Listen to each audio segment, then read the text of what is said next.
It's July 16, 2017. You're listening to the Fancy Ramen podcast. I'm Neil. I'm Cuki. And I'm Scott. And the track we open with is called Simple and Clean, specifically the Ray of Hope mix from Kingdom Hearts HD 2.8. Cuki, why are we listening to this particular song? Because the hype train for Kingdom Hearts has arrived, and I'm jumping on 100%. So Summer Games Done Quick happened. We kind of missed it. Didn't realize it was going on when it was going on. Otherwise, we probably would have mentioned it in the last podcast. But since then, I've watched a couple of games get beat. I watched a speed run of Kingdom Hearts 2 and was like, oh, that was nice. I kind of missed this game. And then today, this morning, actually, a new trailer came out for Kingdom Hearts 3. And it got me super stoked. So, this morning, after watching that trailer, I decided to go ahead and play Kingdom Hearts 2.8 HD remix, whatever, blah, blah, blah, something, something, final chapter, reverse cover, X plot, 96,000, secret chapter. The one where you're using Aqua. And Wait, I beat it. So you beat the whole game or just the extra content that came with it? Technically the whole game, because it was a standalone game. Was it did you beat it with the knowledge you gained from watching the speedrun? No.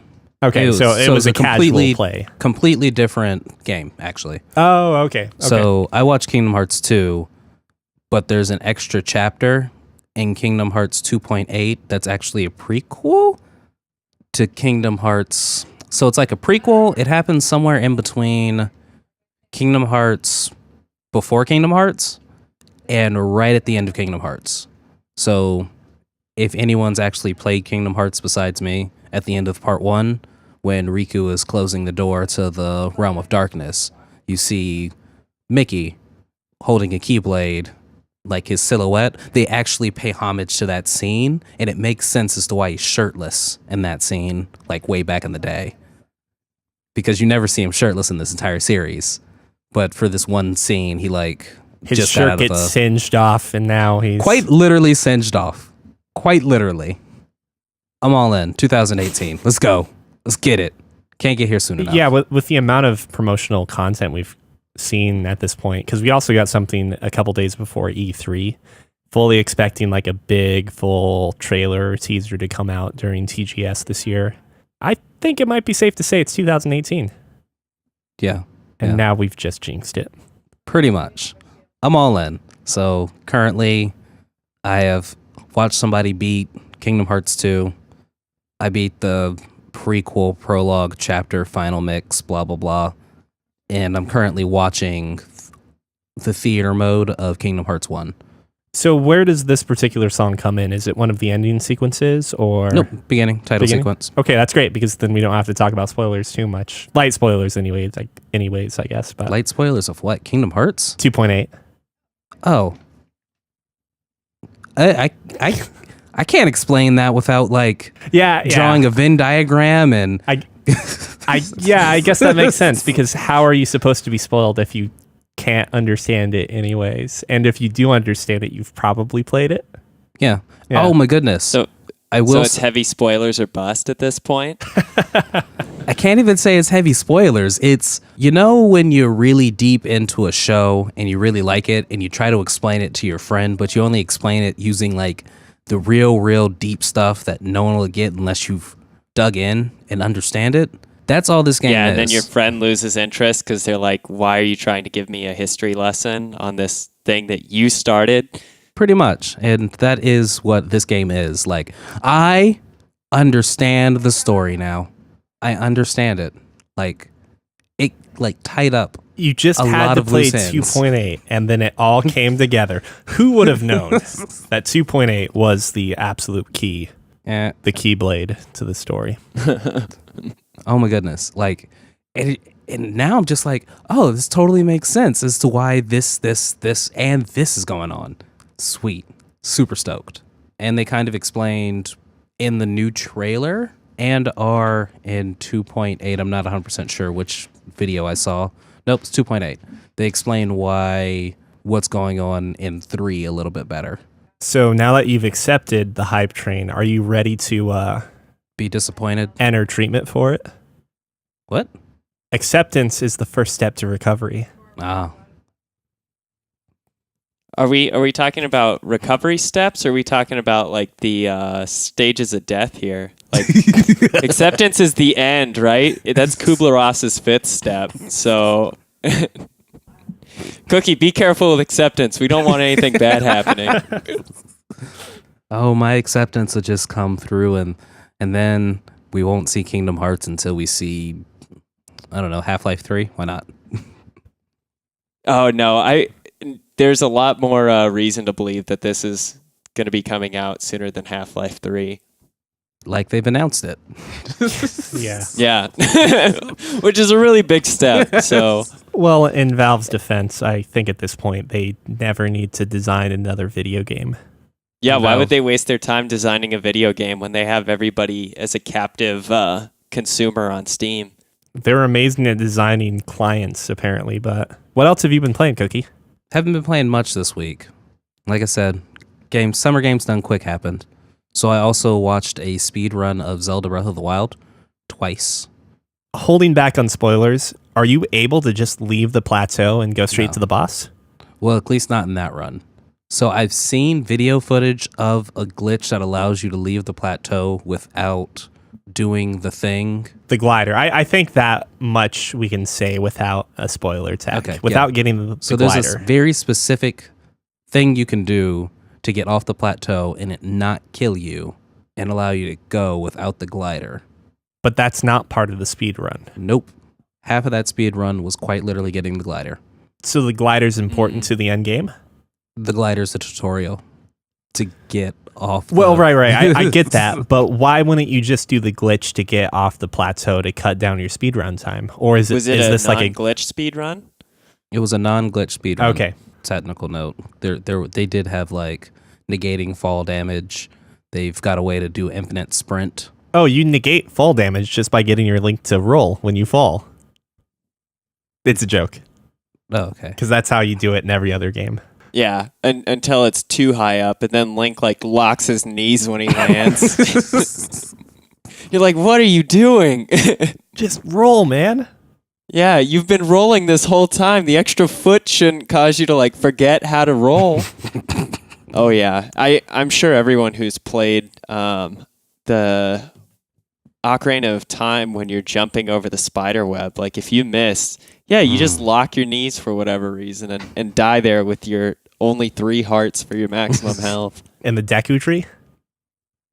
Yeah, in the Deku tree, the first dungeon in that game. I thought you could But always anyway, still that's- roll by that point. Without getting Yeah, off you topic. might be able to. It has been a very long time since I've played it, but I do know that there are, and maybe not particularly in that game, but there are heights in other Zelda games that the roll does not do you any justice. It is nice to see that they have the split between both the glitch speedrun and the non-glitch, because I really appreciate the non-glitch speedruns, only because I also understand that glitching is sometimes very hard in a game and you have to be super precise. But seeing someone, blow themselves up with a bomb so their character ends up in the right corner to take them off the map so they can move to a different spot, like it's very cool to see that. But it's not the way that I experience the game, I guess. And so seeing that done is interesting, but seeing people just do what I have done immensely fast and with really good, I guess, like game mechanics is also, I think, really nice to see. I prefer that for sure. Basically what you're saying is it doesn't really compute to how you experience the game. So it's like, oh yeah, that was cool. I'm never going to be able to do that. Or Right. would It's never like, have oh the yeah, desire. you could do that, I guess, if you want to negate the whole experience of the game and just blow yourself up in a cannon that shoots you all the way to Ganon or something. Is that how they do it in the glitch run? No, I have no idea. I don't. Do they have a glitch run? Like a glitch run? Well, I imagine, because I feel like half of the summer or half of the games done quick speedruns I've seen are glitch runs that involve something like, I'm going to go into the menu while I'm pushing down. I think this is with Wind Waker. You go into some menu as you're pushing down, and then you push up after you've gone out of the menu, or maybe while you're still in the menu, and it basically just makes Link jump horizontally huge distances based upon how long you hold down or forward or down or up. Nice. So you don't even have to sail sometimes. Nice. Now, this one was a lot more, okay, I need to put a bomb here, need to put a bomb here, I need to put a bomb here, need to throw a bomb here. Perfect, that bomb went off. Now I need to stasis this tree. Now I need to hit the tree a bunch, then I need to blow up the bomb, so now the tree is going to go flying in a specific direction. I need to climb on top of the tree, release the stasis, and go flying with the tree. Oh, yeah, that's right. That's awesome. That's really cool. It's amazing. There's this thing, like they were talking about, there was this trick that they learned that was relatively new, so it was like one of the first times it was being done during a speed run. They're like, oh yeah, this trick was found out like 2 weeks ago. So you hit an enemy that's got a shield with the woodcutter's axe, de-equip the axe that you hit the enemy with, then you're able to take the shield off of the enemy without hitting him, and then you can just keep running. They're quite literally pickpocketing enemies, and it's amazing. That's pretty sweet. Pretty sweet. That, and I kind of watched Super Hot VR get beat real fast, and normal Super Hot. Yeah, I think I watched that exact same one. The last level involves jumping or vaulting onto like the ceiling or ceiling overhang, if you want to call it that. That was actually a really impressive run. I just love the fact that they explain what they're doing during their runs. It kind of makes everything a lot more like, oh yeah, I understand what's going on, rather than, watching League of Legends. No, that's not what we're talking about. We're talking about Overwatch today. Watching Overwatch and seeing some amazing plays and someone just barf out gobbledygook. Yeah, Overwatch's spectator mode hasn't necessarily been great, but as you allude to, we'll talk about that soon enough. Besides that, I got addicted to a show called Glow. Glow, Netflix original. Yep, Netflix original. Gorgeous Ladies of Wrestling. Scott, what do you think of Gorgeous Ladies of Wrestling?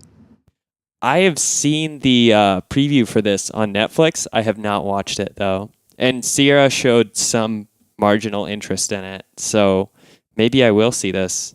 Do you and Lizzie like it? I'll preface it by this, Scott. Lizzie left home for one day. She was going somewhere, and I had a couple of hours by myself. So I was like, I'm going to start watching some new stuff that's out. So I kind of I watched the Fastest Finger anime, and I was like, okay. Mm-hmm. Then I tried out the Castlevania anime. Can I take a guess here that you saw Glow, and when Lizzie got back, you were like halfway through the season? No, just 4 episodes in. But then after watching an episode of Castlevania, thinking, okay, that was pretty interesting. Mm-hmm. So let me watch an episode of Glow real fast. And then 4 episodes later, Lizzie was coming home, and I was like, fuck, I got to start watching this again with Lizzie. That does sound good then. I'm interested. And Allison Brie does not look like Allison Brie. I didn't know Allison Brie was in that. She's the main character. I thought she was hilarious in Community. Really? Yep. I wasn't even paying attention. Maybe I didn't see her because she doesn't look like Allison Brie. She's got certain scenes where the Allison Brie that you knew comes in, but otherwise she's very different looking. I was actually Googling, me and Lizzie were Googling and comparing contrast pictures from her from Community versus her from Glow. You're just like, nah, man, these are 2 different people. Yeah, holy shit. I don't recognize her at all. She lost a butt ton of weight, a scary amount. Well, and her eyes too. Her eyes even look different. Exactly. It's called cocaine and meth. Oh no. Her eyes are blue in Community. Are they blue in Community? I don't know, and I don't have a way of checking. Yeah, sorry. I'm the one with the internet, but her eyes are blue in this glow snap that I'm looking at. But if you look at Allison Brie from Community, I'm trying to see if you can actually see. No, I think her eyes are brown. No, she does have brown eyes. It's colored contacts. That's why I didn't recognize her. Obviously. Oh, just the eyes, of course. It wasn't the weight she lost. Oh my gosh. Right. The eyes are the Scott. window to the soul, Neil. I don't waste my time looking at a woman's body. Do you tell that to Sierra? I don't waste my time looking at your body. She Get does have those away gorgeous from eyes, me. so I don't even feel bad. Get your hands away from me. I only want your eyes. What is this ice cream scooper for? Your eyes, of course.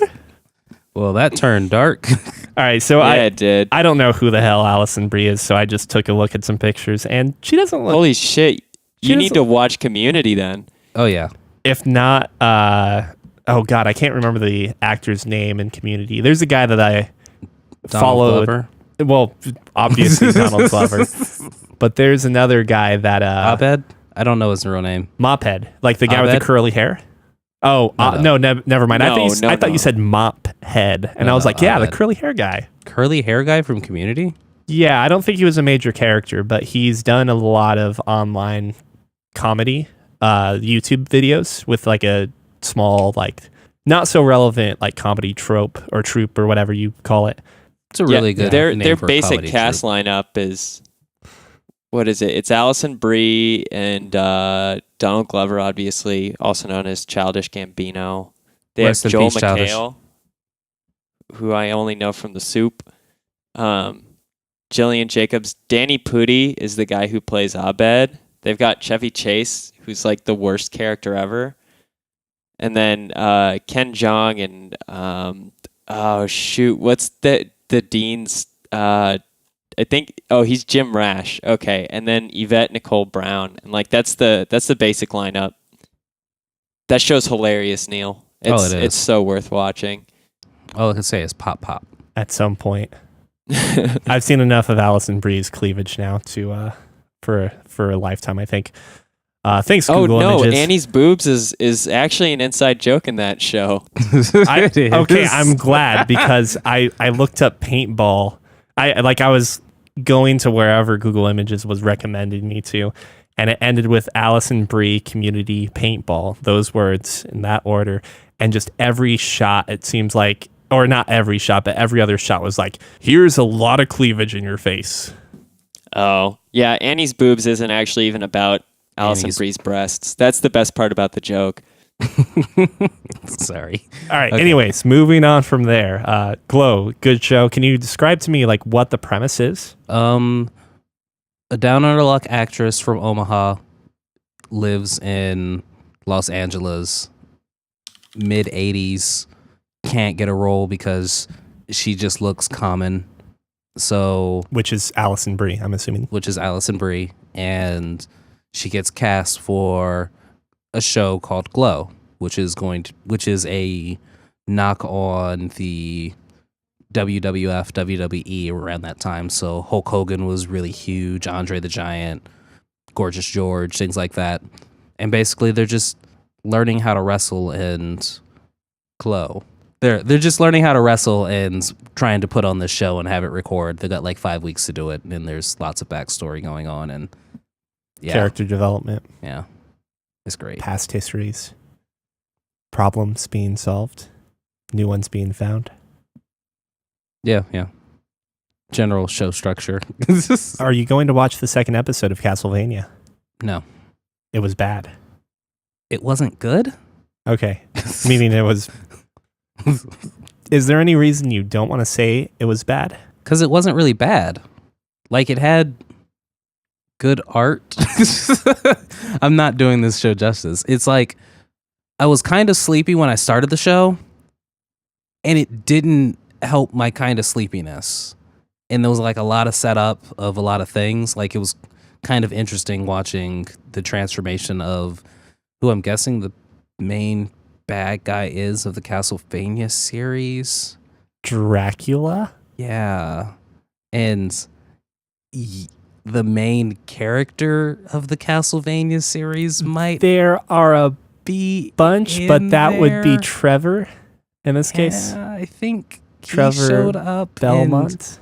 Yeah, Belmont. But then I also heard that Alucard's in it as well. Possibly. There were a lot of names being thrown around. Mr. Tepish lost his wife, got angry, told the humans they got a year to pack this shit up and leave. They didn't. So, life. But so I started the episode sleepy and I ended the episode sleepy. So I can't really like say yay or nay. I was kind of bored. Lots of backstory, lots of talking, some action, really good animation. It's like a really, really crisp art style. I really like that. Good sound design. Great lighting. Every reason you could watch a show, it's good, except it's boring. Kind of, and it might not even be boring. Like I said, I was sleeping when I started it. It didn't help. Then I was sleeping when I started Glow, and I was like, I might just take a nap during Glow. If it's not good, then Annie's boobs were quite literally in that show. And then, the rest is history. It's a good show. It's a good show. What else have you been up to this week? I bought spray paint. Gonna graffiti up some places? Mm-hmm. The garage? Yes, and someplace else. Because I got this glow-in-the-dark spray paint, but it's not really going to glow in the dark unless it's like exposed to sunlight. So I'm going to have to like really do some illegal shit. Set up some elaborate mirrors. Yeah, but then I'd have to keep my garage open all day. Yeah, Then I guess the mirrors wouldn't be elaborate enough. I'd have to like set the first mirror up in the front yard, pull it all the way through the backyard, and throw it into the little window that's in my garage. Exactly. Or do a really elaborate set going from like your front living room window through the living room down to the foyer and then down the stairs and through the door to the garage. Ooh, I like that setup even more now, actually. Yeah. Incredible machine. Too bad it's only going to be good for like 1 hour tops. And then the angle changes slightly. I'm not even going to give it an hour. I'm going to give it maybe like a minute and a half.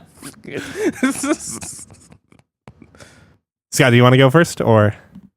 About what I've been doing this week? Yeah. I hear you've been out camping. Yeah, man. I've got some really beautiful pics I'm going to try and put up on the company Slack chat sometime soon. Let's see. The main highlights from camping that I won't go into details with boring you. I made like a 3-mile hike one way up to this like secluded waterfall area and then swam in the pool beneath the waterfall, and the water was like glacial cold. And that's the other beautiful thing I love about water in Montana is it's like in most areas, if you find flowing water, it's normally pretty rocky in the rivers, so there's not a bunch of silt.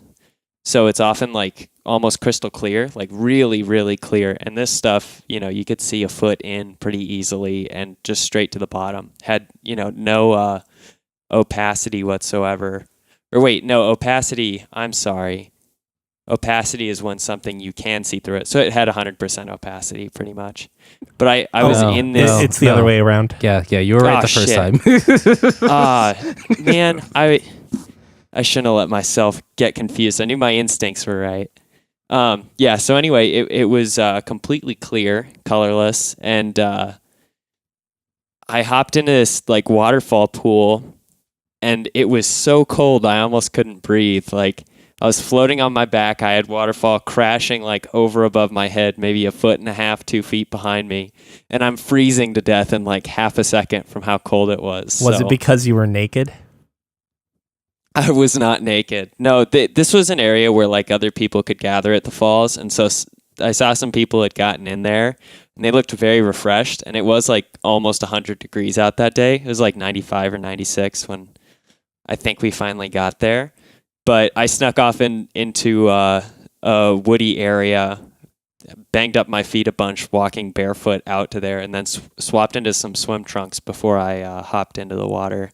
But someone was like, lie on your back and float. It's amazing. So I did that, and they just got to see me like gasp for air because it was so cold I couldn't breathe. I was doing the little like...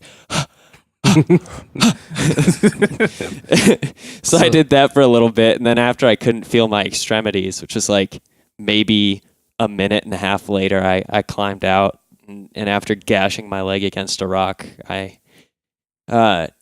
ended up just kind of relaxing in the sun by this spot and then hiking back. And on the way up there, I found a spot that's like, it's a hike-in camping spot right next to this almost lake area that was gorgeous. So I picked some like wild huckleberries and ate some for lunch, and then decided that I wanted to hike back up there with Sierra and like camp out there for a night. But I need to get a flare gun first to like take down a bear if our campsite gets compromised. Also, I hear if you get attacked by wolves, you can throw a torch at it, and it might scare them away.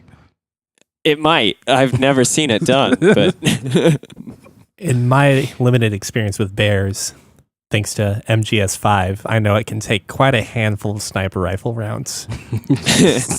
yeah, that's the thing is like I really, really would love to camp up there, but it is like a bear territory area. Like you're supposed to make a lot of noise when you're walking on the trail and stuff so they can hear you.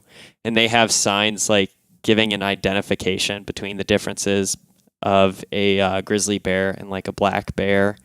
Because black bears are more dangerous, right? No, black bears are way less dangerous. Like if you bump into a black bear, chances are you're going to be just fine. You bump into a grizzly bear, I'm going to start yelling at that bear and getting the hell out of there if I can help it.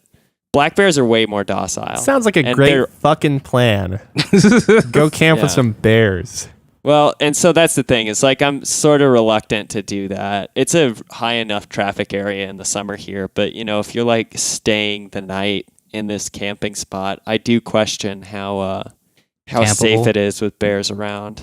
Right, not to mention part of the act of camping is also eating and having food. Right, and you don't want to attract bears, but if we can, I mean, we can probably keep it low key. I'd want to do it for just one night. So you make ramen, the bear's not going to come. The bear is afraid of sodium. Maybe that's the key. But anyway, that's the majority of what I did. Like I hung out outdoors and enjoyed just the nice weather. But besides that, I haven't done too much else. Besides, I've been finishing up Hollow Knight. I'm at the point where I can access all of the map, and I've explored, I think, all of it or almost all of it. I mean, I say almost all of it actually because I know there's one area left, but it's probably only a handful of like rooms, so to speak. And so once I'm done with that, I believe I fight the final boss for the game, and I'm done, sort of, until I access the other two possible endings for it. Oh, there are multiple endings. There are multiple endings, and this game is like more and more Dark Souls with every inch I progress in it story-wise.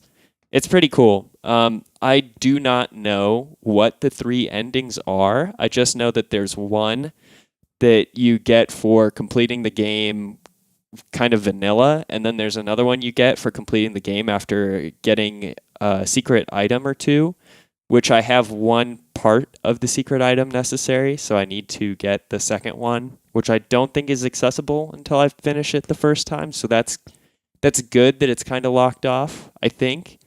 And if it is accessible, I'm going to go to the final boss after I get this last little step done, so I don't accidentally lock myself out of that ending. Because I had read a spoiler-free like heads up that just said once you've kind of put together what you need for the second ending, you cannot go back to the first one. So I want to access the first one first and then do the second one, and the third one's supposed to be a little more involved, and so I'll figure out how to do that afterward. But then I'm done with the game at that point, and it's been a good ride. I've had fun. We'll have to talk about it more once you've reached that point. Of course. Yeah, and I will also say, Cuki, if you spend some time out camping, I love camping, I really do. Like I just have a greater and greater appreciation for the great outdoors the more time I spend out in it. But I won't kid myself for a second that I didn't think like, when I get home, I think I want to play some more of the Long Dark, because that's kind of like camping too. So do you think you'll be able to translate your real life camping experience to your Long Dark camping experience? Well, I know I start fires a lot better in the real world than I do in the Long Dark. So I don't know. I'm proud of you. It's a lot easier when I'm not fighting against some RNG on fire success. And I also don't have to start out as a novice every time I start a fire. I guess I start out as a novice every time I spawn, but I only spawn once, so I guess that's how it goes. This is Scott's playthrough plus. Nice. What have you been up to, Neil? So there's a game that Cuki mentioned last week called Uncanny Valley, and I've gotten a handful of hours into that game, which is a weird hybrid between 8-bit and 16-bit art with the combination of like more modern lighting effects, just like so many other games do out there where they embrace that pixel art style. But you can't say it's necessarily 16-bit because the pixels are like awkwardly larger than they would be on like a Super Nintendo. I could be wrong, but and it utilizes zooms, different zoom in and outs, I guess you could say. So like sometimes it's very pixelated, sometimes it's not so much. But when Cuki was telling me about this game, I can't remember if he did this on like on the podcast itself or not, but he was talking about his uncertainty with the game systems and when monsters would spawn and stuff. And I think that just made me way more scared of what this game was going to be, because I was like overworking myself to the point of elevated heartbeat even in like the opening scenes in broad daylight, and I couldn't play the game in the dead of night. In hindsight, I probably overreacted quite a bit. A little bit. But the game is interesting because you more or less have this ominous history with your main character named Tom as he decides to take up a remote security job as essentially the night patrol. Wait, what do you mean by remote? He has to leave town. He takes a train to get to an undisclosed location where he then meets up with the regular patrolman, like the day shift, who takes you with his shitty looking red car over this like snowy foresty area to this complex that you then are basically given absolutely no instruction on how things work in a gamey way. Yep. He just tells you, okay, go and get your uniform, and you look like a security patrol guy, you know, with your blue and your black tie and your hat. You don't get a gun, you get a flashlight. And he basically just as tells good, you, if anything is similar to Doom 3. Unfortunately, I know you get a gun because it gives you the controls at the start of the game. Like, you get all of the controls. So I know you get a gun. And there's a fire control or something? Yep. Well, you have to... Yeah, you have to aim and then shoot.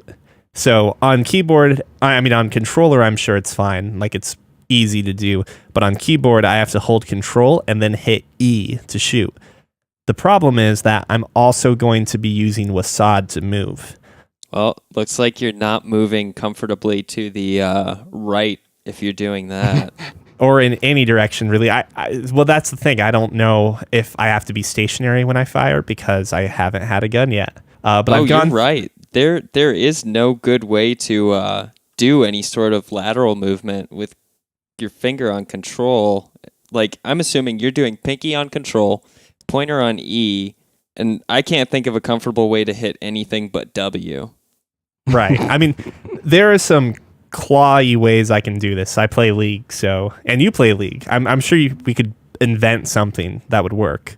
But No. When I play League, I just smash the keyboard. It turns out there are certain champions that really don't need, like, you have to know the order in which you smash. Do you smash from the left or do you smash from the right? And what diagonal do you want to do? We'll talk about that soon. We'll talk about that soon. But so yeah, the game is very, very ominous, and it's not really as scary once you get a feel for it. It doesn't seem like there are enemies at all during the waking hours, but during the night or the dream hours, are some terrors happening. I've played the first 3 days a couple times now because I realized immediately I was not getting anything done properly the first time through. Exactly. But I'll also say, I don't think you have to do anything because I scoured the entire building in my first night or day 0 because I don't think it has a day number, and the next day you have day 1. I got a bunch of cassette tapes. You start listening to those cassette tapes, and I did that on day 1, and I only listened to the cassette tapes. I didn't do anything else with one story-related exception. Buck is the other security guard. He gets mad at you no matter what, like it's scripted. So I don't think he actually, or the game actually tracks where you go. Because I've accidentally, thinking that it wouldn't matter, went to bed immediately after waking up one day, and it seemed to carry on the exact same way it would have if I had gotten up and done my rounds. But the ominous thing that this game does is when you start it, it says basically that all of your actions will have consequences or something to that effect, in the same way that Telltale does it. So you don't necessarily know if it's true or not. There certainly seems to be some sort of element of replayability because some small things have changed here and there from my first and second time through. And those cassette tapes, I don't know if you've listened to them yet, Cookie, I've listened to 3 of them. And they really make me question and theorize what's going on. That's the interesting part of the game, because the gameplay itself and the mechanics are bad. Even the way it tracks time is terrible. Instead of giving you like a clock that's like, oh, it's 8 p.m., you have to go to bed around 6 a.m. or something. You have 5 units of time left, and they happen to be 60 seconds long. And there's no denotion over like, you know, this unit of time is 1 hour. No, that's not the case. It's just you have 5 or 6 units every day or every night that you work, and you have a second counter beside it. And it, again, like, it never explains the system. It never explains that you're going to, like, when you're going to pass out. I'm assuming you pass out because I think you said something about that. So you know how to go to sleep? I don't know how to go to sleep. I did my rounds the day 0, got all the way back to my bed, and he's like, oh, don't want to slack off on my first day. And then he passes out right by the door of his house. So you have to wait until the time is at 0, and then he'll say, well, my shift is over. I better get some sleep. Then you can go to bed. But that only on the first night for some reason, or day 0 or whatever. Okay. I have a lot of theories about that game formulating, and I think they're all wrong. But maybe we'll talk about that off air. I'm not really sure. I'll re-pick up the game now that I know that I'm not doing things wrong. I just assumed I was doing everything wrong, so I was like, fuck this game. And then Glow. Murder, She Wrote. Yeah. Wait, did you actually start watching Murder, She Wrote? No. Oh, okay, you were using that as, yeah, okay. So anyways, enough about that game. I'm sure I'll have more to say. It's interesting within the story aspect. I don't really like the game at all, though. It's pretty. So I've been playing League of Legends again. I stopped playing League when I moved in with Tiffany because their internet drops out whenever anyone uses a microwave. Their internet drops out whenever someone flushes a toilet. So obviously playing, ranked is not a viable option at that point. And it kind of just kicked me out of League entirely. But it occurred to me, no one gives a shit in ARAM. So I've been playing some ARAM, and God, man, I've really missed League. And you're gonna have to define ARAM? ARAM is all random, all mid. Oh, okay. So you end up with some weird team comps, and champions you wouldn't necessarily play. Yeah, sometimes the team comp is amazing. Sometimes it's utter garbage.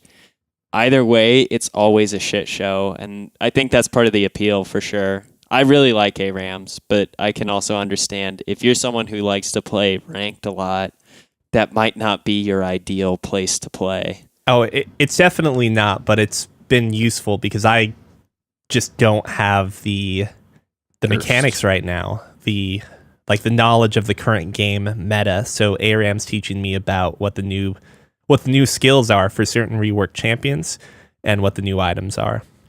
Oh yeah, that's definitely the benefit I gleaned from ARAM as well. Is once I've played I have a small enough roster that playing the ARAM lets me really get good with the champions that I have accessible, and so I've been able with the introduction of ARAM to see my score, or your letter grade, go up pretty considerably. It's hard to play a game without getting, like a high letter rank with some of my more common champs, and then it's nice to see with some other ones that I don't play as often, they move up from, being maybe a D or a C to a B or an A more commonly.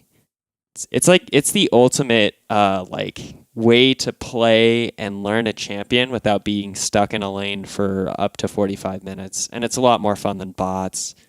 Good God, being stuck in laning for 45 minutes, that sounds horrible. Oh, it's happened enough for me to complain about it. Well, speaking of League, let's get into our first hot pot issue of the day or week.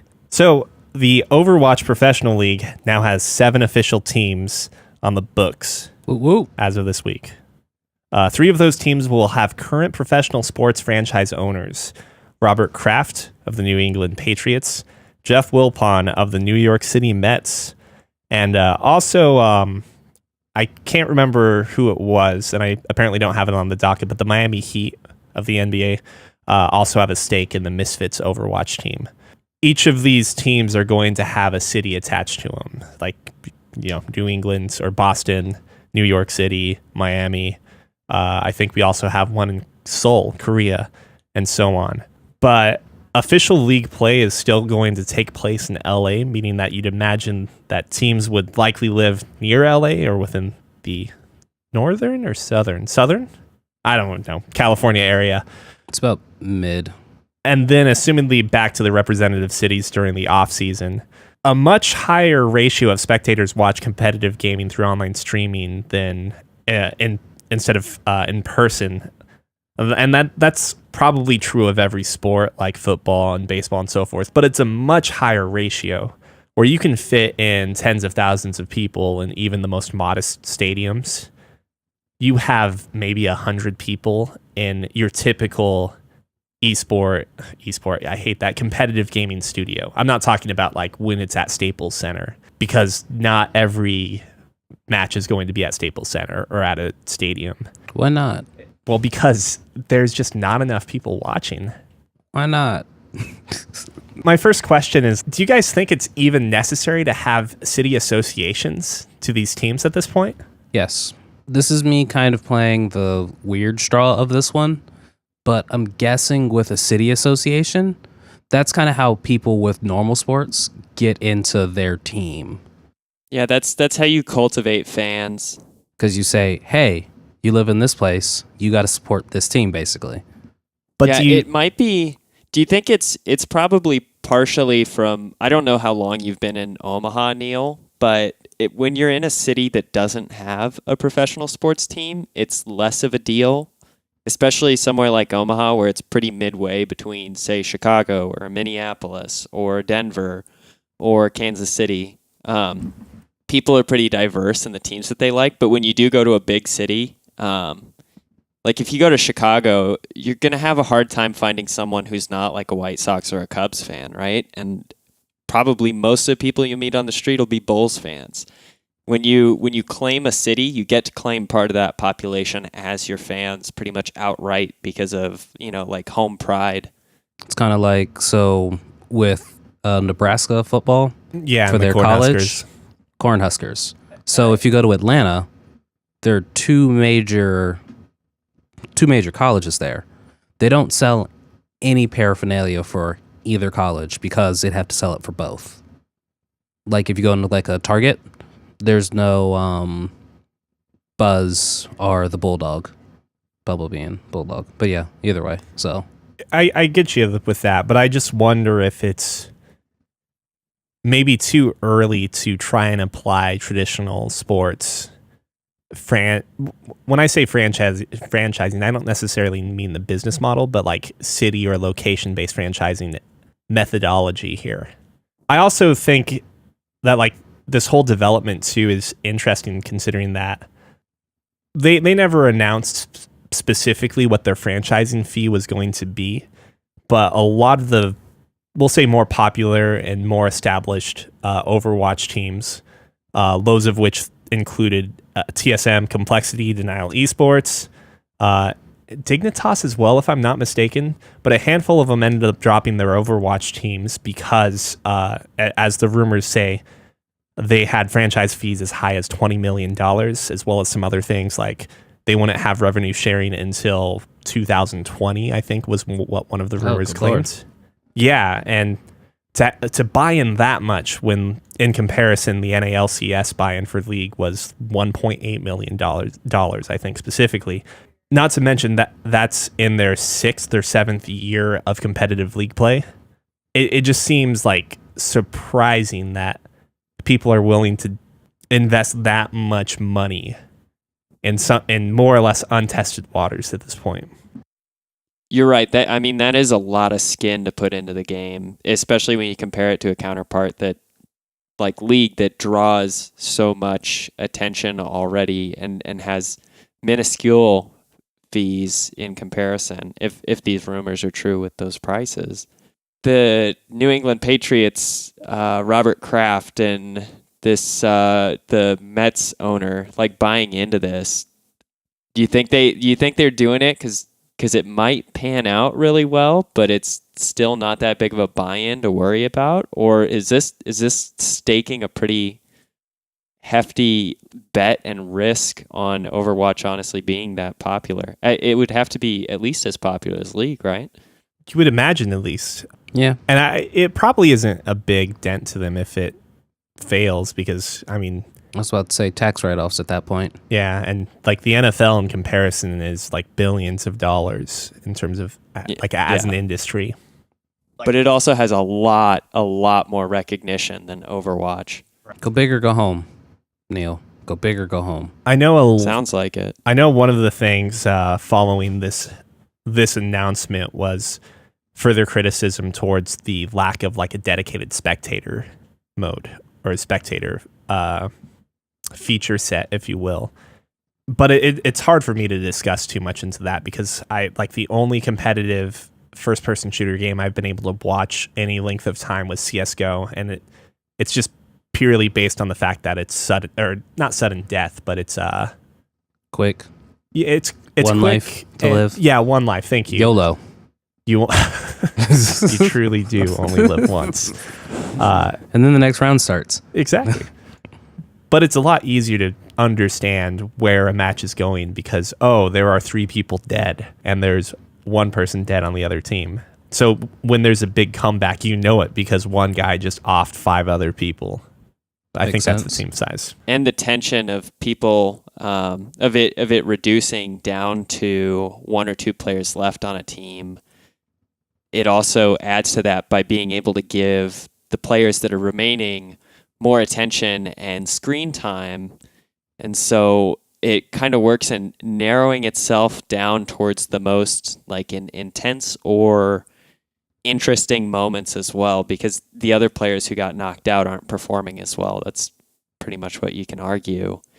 And so it's with the single life, it's a way to kind of always drive forward the narrative of how the game is going by who's surviving. Yeah, exactly. When you are at the Overwatch, heightened excitement, like your heightened excitement of the last 2 people alive, it's there because there are the only 2 people alive. You're not going to spectate over a dead corpse. You might not even be able to do that technically. I was about to say, I like spectating over dead corpses. If they do make a spectator mode, it would have to be mostly focused on the point. They'd have to program it in some way that they're able to observe the point and its immediate surroundings, maybe a choke point that's near it. Besides that, I don't think you can switch from all 12 players that are in a match in any way that's going to give a great and kind of whole perspective of how a match is going or a game. Not without... you can focus on special moments, but if you're trying to watch it live, you've got to look at choke points and things going on. You can switch to, say, maybe a tracer who's going behind enemy lines to attack from, behind a choke point, or a Genji who does the same thing. But at the same time, like, you can't keep cycling between them and the Reinhardt, who's just holding his shield up, trying to move people forward towards the point. So are you suggesting like a third-person camera instead? I would think that might be an option that comes about, because I don't see how you can just flick from each person's first-person view in a 12-man game in which, yeah, sometimes there's going to be multiple people respawning, so it's easier to focus on who's still left in the game. When you have 12 going all at once, how are you supposed to determine who is the most interesting camera to watch? Whose perspective has the most value to the game? That's a really hard call to make when there's less players. When there's 12, that's a really big kind of spans of what are they doing that is so much more important than seeing what everyone else is doing. The exact phrase I read multiple times was that what Overwatch suffers from, not from a gameplay standpoint, but from a spectator sport standpoint, is that it doesn't have a ball. So if you watch basketball, football, you just center the camera on the ball, and you can catch any of the ancillary actions in replays. But without that ball, like you said, Scott, there's no way to know where the action's going to go. And I think League even has this problem in that they miss action on occasion, but what allows League to at least perform a little better is that the default camera angle is already, top down. So you're able to see multiple characters or players at once. And I haven't watched it that much League, but isn't there a mini map with player positions revealed as well? Yes. Mm-hmm. Yeah, and that helps a lot. And there's no way you can you can probably do a little bit of a mini map, but it won't give you near as much information. Since League is a 2-dimensional game and Overwatch is a 3-dimensional game, a 2D mini map is going to provide a lot more information in League than it is in Overwatch. Think about just a Pharah. If I see a Pharah icon on a 2D map, I don't know if she has a line of sight over a wall or not. She may be in the air, she may not, and it's hard to tell that. And there's plenty of other things, but the argument that Overwatch lacks a really clear focal point at certain times in the gameplay is by far, I think, the key argument that I support. It's hard to think of certain times in my Overwatch matches really where I would want to be paying attention if I weren't playing the game. Good points. Moving on, you might know of Edmund McMillan. His projects include Super Meat Boy and The Binding of Isaac. His next game, The End is Nigh, is out now for Steam on PC. It has been described as a spiritual successor to Super Meat Boy. Cuki, I know you've expressed some love for Super Meat Boy. That I can barely talk. Are you guys excited for this game? Yeah. Really? Yeah. So I'm normally a pretty good bet when it comes to games that are like developed for masochists who like games that are hard and hate them. But I haven't played Super Meat Boy, and I sometimes have issues with very difficult platformers. And I don't know if that's because I lack the dexterity, or if there's something about them that's just difficult for me. But I don't think I can play. I've seen this game, and I don't think I can play it. I just doubt that I have the ability to really progress as fast as I would like in it. So unfortunately, it's not going to be a game that I'm picking up. It doesn't mean that I don't think it doesn't look good. It does look like it's going to be a lot of fun for people who like those Super Meat Boy games. But you don't have to do PC. It's okay. Yeah, it's out of the scope of my ability. My talent is underwhelming when it comes to those platforming games. I did watch some of your platforming skills in action over Hollow Knight. Oh man, I can't remember. I think I was choking pretty bad. You were dying a lot. I think it was spectate. It was the nervousness of being spectated. Oh yeah, being watched totally messes me up on games pretty often. It seems I can perform really well, and then once I know I have a spectator, I normally start to tank a little bit on my performance. Next on the list, Splatoon 2's headset adapter is available for pre-order, and has been, I should say, for $30. So that's the headset and the dongle put together. My question, because I have a very skewed opinion of audio and audio accessories at this point, is that worth it? I don't want to talk to people when I'm playing games on the Switch now. Price-wise, I guess, yeah, but when it comes to all the rigmarole to actually set everything up and play it, it seems like more of a hassle. It seems like hooking up VR hassle without the payoff of VR. But see, when I see that headset, like, I pieced out everything in terms of adapters and then potentiometers, and I look at that price. So that's a specific Splatoon set of headphones with a microphone and with the elaborate adapters to connect your phone and Switch together. Yes, it's stupid. And yes, I wish they had designed the Switch a little better in regards to communication over the game client. But that price is actually not bad, assuming the headphones don't sound like utter shit. That is a lot for $30. I think you're mainly just buying the dongle and they're just throwing in the headset for free. But I think the headset's wired in to the dongle. I hope the headset's not wired into the dongle. Oh, trust me, I hope it's not too, but I think it is. No. The headset is not wired into the dongle. The headset has... Yeah, the headset's separate, which is great because it's a pretty cool headset, but the dongle is awkward as fuck. And the cable lengths, if you've looked at them, are kind of short as well. You only have, like, I think it's 1.6 feet. Just for the benefit of the doubt, and because I don't have the numbers in front of me, your phone auxiliary cable that it comes with and the Switch auxiliary cable are like 2 feet each. And then there's the little squid-shaped dongle, the converter or adapter, whatever you want to call it. And then I think the headphone one is longer, but I don't know how much longer. So it's only like 3 to 5 feet.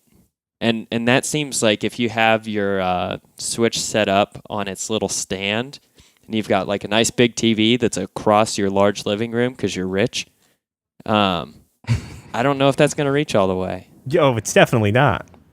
And it seems almost too long if you were just playing it right in front of, like, in the handheld form too. Like 5 feet's a lot of cable.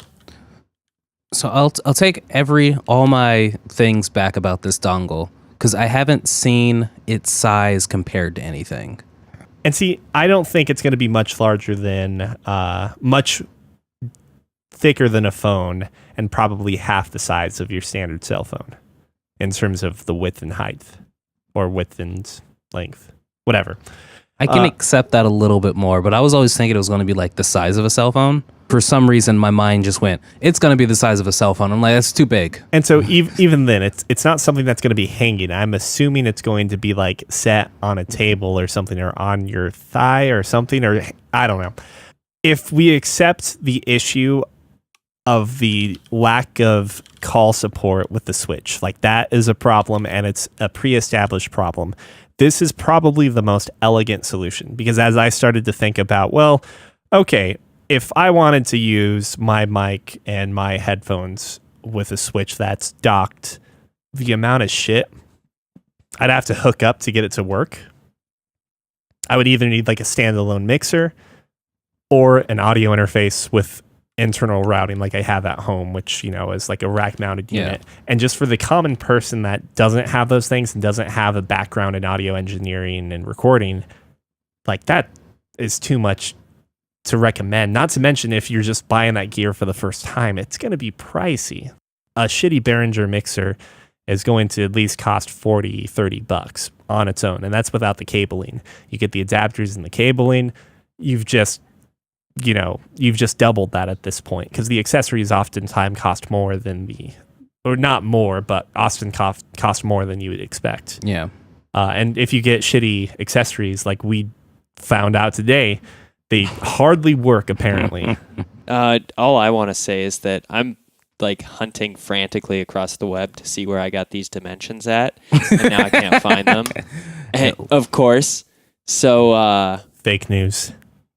exactly. If I'm wrong, you can send us an email. But yeah, I'm if I'm wrong, then well, I'm the one who looks foolish already. I'll feel foolish already. But yeah, I can't find these links now. I thought I had seen them on a diagram earlier. But I think we can all agree, at least for the lengths, they are going to have to be particularly long if you're going to have this headset dongle not just sitting on the floor. Are particularly short. Because yeah, you or could also really think short about if you want to handheld. sit it on the couch next to your Switch. But then you still got to play handheld for sure. Like you can't put it on a dock that's across a room. That's going to be impossible, I think, with no matter how they do this. Our last topic on the hot pot. Ark Survival's price has doubled within this last week, and it's apparently drawing up a shitstorm on Steam. Cookie, you want to tell us a bit about this? So I was looking at Ark Survival the other day, thinking to myself, I want to play this because, I'm hearing nothing but good things. So I watched I'm going to be honest with you, maybe like 15 minutes of gameplay. Out of the 2 hours of gameplay I watched, I was bored. So I decided not to get this game, and the game at the time was $30.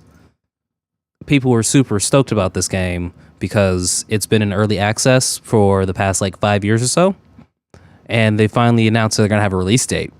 And with the release date comes physical copies, and with physical copies comes developers not wanting to piss off retailers, so there needs to be a price parity with physical games versus digital games, excluding things going on with the Switch. So the price kind of doubled. And now, remember how a couple of weeks ago I was talking about the Grand Theft Auto 5 and how it went from heavily everybody wants to play this game to mixed reviews to it's now super down. Overwhelmingly negative. Yeah, it's overwhelmingly negative now. So Ark Survival and Survival Player Unknown, doesn't matter. Don't know what it's called. Doesn't matter. Yeah, it's now at mixed reviews. It's Ark Survival, and now we're curious about how long Ark will survive. Ooh. So mixed reviews, they said they've always planned on bringing the price up to parity, but a lot of people are saying, dude, your game's broken. Why are you charging us $60 for a broken game? We want you to fix the game. Then they came out with DLC a couple of years ago, and people were angry about that because your core game is broken, and you've made DLC that costs $20 when the game costs $20. Yeah, stop that. If you have any questions or corrections for us, as we previously alluded to, you can contact us at podcast@fancyramen.com. You can also comment on our YouTube videos or on fancyramen.com through the WordPress comment system. Also, we have a Facebook page. If you enjoyed the show, go ahead and slap that like button. Leave us a comment on Apple Podcasts, A review on Apple Podcast or iTunes Podcast, whatever the hell you can find us on these days. Also, tell a friend. Word of mouth is probably one of the only ways we get new listeners, and we definitely want to keep the Fancy Ramen content flowing for you. Anyways, guys, it's been a pleasure. We'll see you next week. Bye. Bye.